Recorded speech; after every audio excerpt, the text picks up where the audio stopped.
maybe I'll just hold on to this.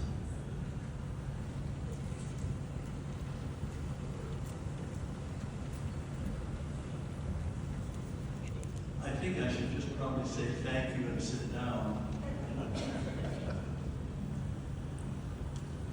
But I do have to thank ACDA, the very heartbeat of the choral art in America for over 60 years.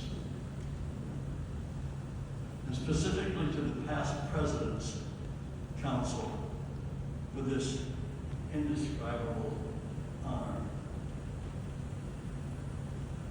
I thank those of you who came.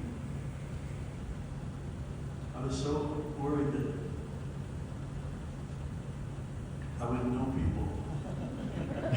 Because I'm sure they wouldn't know me if they saw me in the grocery store either. But I do really appreciate the fact that you would come and be a part of this. I don't take one moment of that for granted. I thank you from my heart that you came. I'm also grateful that I was able to work until full retirement at age 84. And that could only have happened with the support and encouragement and a lot of help from my loving wife, Sue.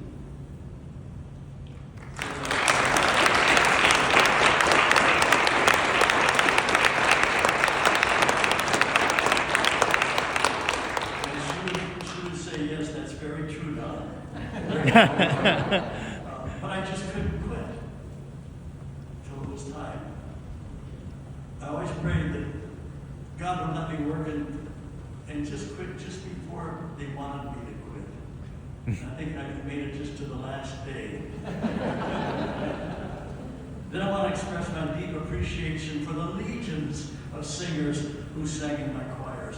And I often told the choirs, I love you. Because I did love them. Sitting in the front half of their chair, holding the music up chest high. So many. Goes back to my first choir was when I was a sophomore in college. I got a church choir. I got all my college friends to sing in it. And I got paid $4 a week. Pretty great.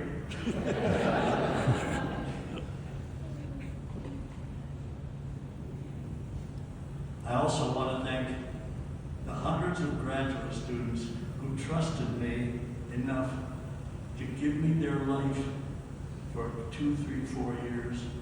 Sometimes like the two that spoke to you for 2 degrees.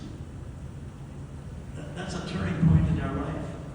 Where you all know that, where you choose to go to grad school, that changes everything from then on.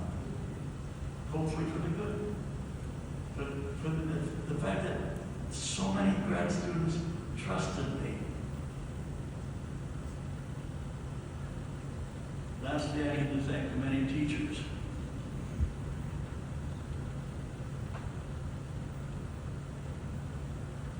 I was always aware of how much I didn't know. And I always knew there was someone someplace who knew that. And so I would call people who didn't know me at all. And maybe it was a Schubert scholar, or a Brahms scholar, or a Bach scholar, or whatever I was doing. And said, could I please just come and study a Saturday afternoon with you? I'll pay you whatever you say. And they would say, sure, come on. And I figured if I could get my foot in the door, then I could say, could I come for a week? And they'd say, yeah. You know? And most of the time, they wouldn't charge me anything. Like I studied with Julius Herford for 18 years, and he would charge me, like if I went there on a Saturday once a month for several years, and we would start at 9 and quit at 5. And he said, I think you should pay me $15 because I know you want to pay me something. And his wife had made homemade soup that we then had for dinner. And these people just, they knew everything. And I didn't know anything. I told Julius at our first session, I said, Julius, that was 1963 and I was 30. I said, I don't know anything. He said, neither did Bob. and Robert Shaw studied with him for 30 years, from 1937 to 67. 30 years. He never made a move without Julius Herper telling him how to do it. That's humility of the finest degree. And then Alfred Mann I studied for 12 years. And I would bring people like Chester Harrison to wherever I was teaching. And we'd have all the groups in our choral department sing spirituals. And have him direct every one of them. And he taught me how to feel the inside of the spiritual. Maybe the greatest element of American music we have. Now, you have to say when I need to quit in 5 minutes or something. I'd like to just offer, I can't help but teach a little, because I don't get a chance to go. But just offer 4 reminders. Am I speaking up enough, Sue? Okay. She said, be sure and speak up. 4 reminders. I used to teach that excellence was the thing to strive for at all times in all things. And then I read a book by Vince Lombardi. My walker has Green Bay Packers on the front of it. And I was teaching at the University of Madison, Wisconsin at Madison, in the late 60s when Vince was the head football coach of the Green Bay Packers. And he went down in history as maybe arguably the greatest NFL football coach of all time. And they'd had a couple of bad seasons. And what I'm going to say now is, I think, really important. So we had a team meeting before their practice sessions started to begin a new year. And he said, gentlemen, this year I will accept only perfection in passing, in receiving, in blocking, in running. In everything we will only accept perfection. And when season starts and we run up against excellence, we will defeat it. And they won the next 2 Super Bowls. Perfection is possible. Not by everybody all the time. By most of the people, most of the time. If the teacher knows what to teach and how to teach it, and demands with love the best the students have to offer every time. And so I sort of call that, when it comes to a concert, and we've been talking about perfection during the whole semester or whatever, most of the people will sing perfectly that night. And I'll conduct most of the time perfectly that night. But we will achieve collective perfection from everybody. It's possible, and Vince Lombardi proved it. And I found it works with a choir. You know, I was working with an Allstate somewhere in a big arena, and the football team came into practice. Someone stood at the door and watched the rehearsal. And some choral directors overheard them say, my God, that's the Vince Lombardi of music. I think it's okay to be really, really, really tough if you love them. That's the 3rd time I've said that. I had no reason not to love the singers in the choir. None. That's the first thing, perfection.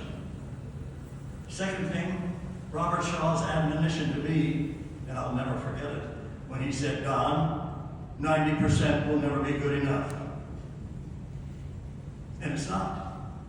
It doesn't mean 100% of your time, because your God and your family come first. But 100% of what you know coming out of you at every rehearsal, always. And the more you know, the more you bring out into the rehearsal. You always bring out in the rehearsal everything you know, 100%. And there's no limit on our singers except for we directors. They can go as far as we know enough to take it. Third thing, what's our number one priority over everything else? Teach great singing. That's it. Everything else comes second. Teach great singing. Great singing for a 10th grade tenor. Great singing for a middle school choir. Great singing for a college chamber singers. Great singers. And it's,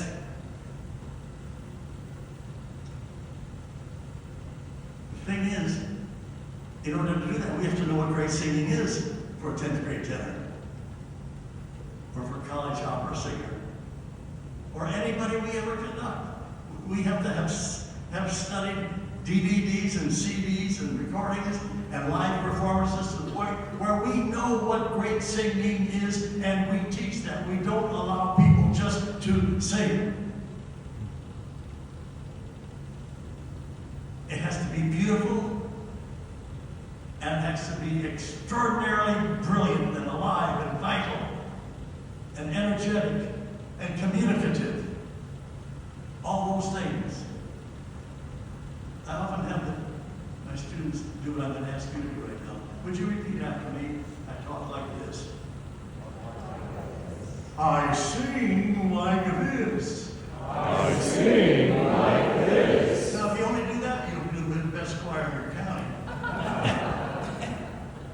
and I said that. I would say to the choir, stop, you're singing like you talk. No great singer sings like they talk. So why should my choir do that?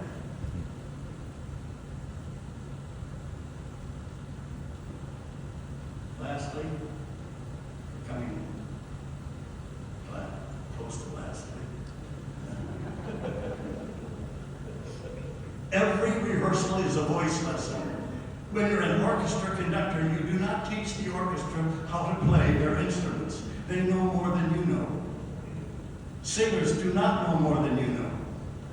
So every rehearsal, year in and year out, I don't care if they're semi-pros or pros, graduate students, they must be given voice lessons by a conductor who knows how to teach great singing. And then I always told them, if I tell you to do something, I would tell the voice faculty this too. If I tell you to do something and your voice teacher is telling you something different than what I'm telling you, you obey your voice teacher, but you come and tell me about it after rehearsal. What it was you cannot do that I asked because your voice teacher, then I will talk to your voice teacher and we'll talk about it and I'll do whatever the voice teacher suggests.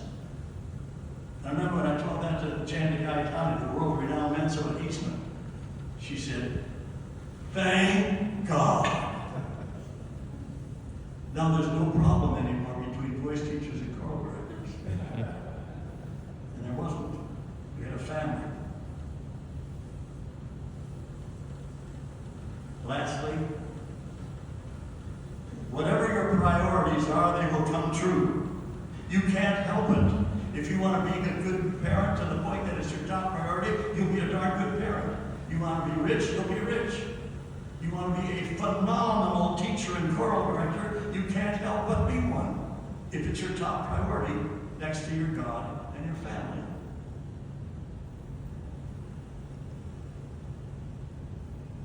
So, first of all, strive for perfection because it's available. Know the music. Study every note, syllable, word, phrase, before the first rehearsal, till you know the function of every note before the first rehearsal.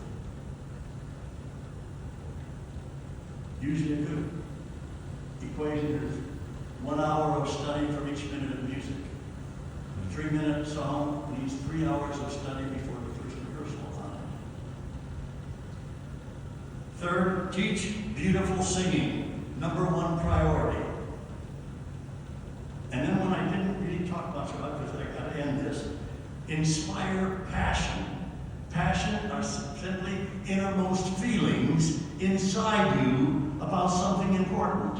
Whether it could be a love song, or a Croatian song about war, whatever the song is, spirituals again are way up at the top. You've got to be, we have to be, I'm not doing it anymore, we have to be totally uninhibited and comfortable to have our emotions show and be able to demonstrate them and teach the choir to emulate them in their own feelings and passion. Without passion, there is no success. Nobody remembers Alexander the Average.